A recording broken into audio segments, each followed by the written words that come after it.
your mock draft, you have Fernando Mendoza at 1. Where does he rank for you if Mendoza was in either of the last 2 drafts? Yeah, no, that's a great question. Thank you. I look at you're good at your job, Rich. Thank you, Matt Miller. I look at 2024 with Caleb Williams, Jaden Daniels, Drake May. I don't think he's touching those guys as prospects. You could maybe have the conversation with Drake because he didn't have a great final year at UNC, but he was young and you saw the upside.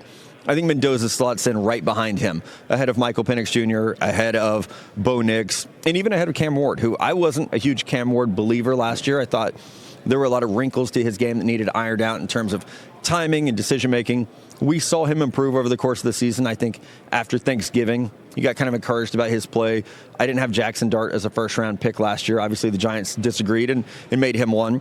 But I think Mendoza's ahead of those guys, but probably behind Drake May. What's his superpower? Mendoza, I think it's his eyes. You know, his ability to see the field.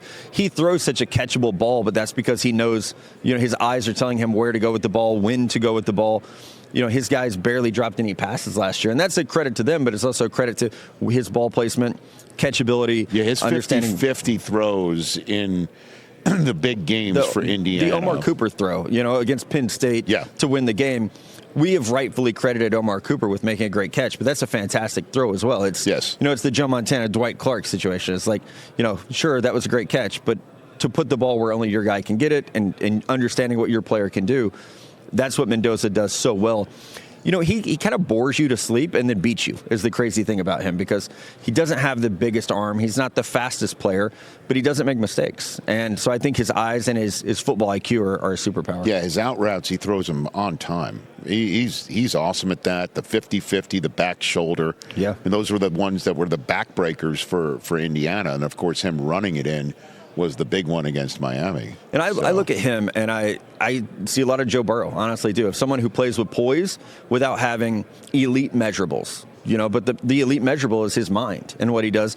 And then also, I love a quarterback that plays better after you hit him in the face. And Burrow did that. You know, the bowl game his junior year, he gets run over by Central Florida, late hit, pops up, and then goes on a run, essentially, of a year of being unstoppable. I think we saw that with Mendoza this year, too. There were times he would get popped, and he seemed to just play better after that fact.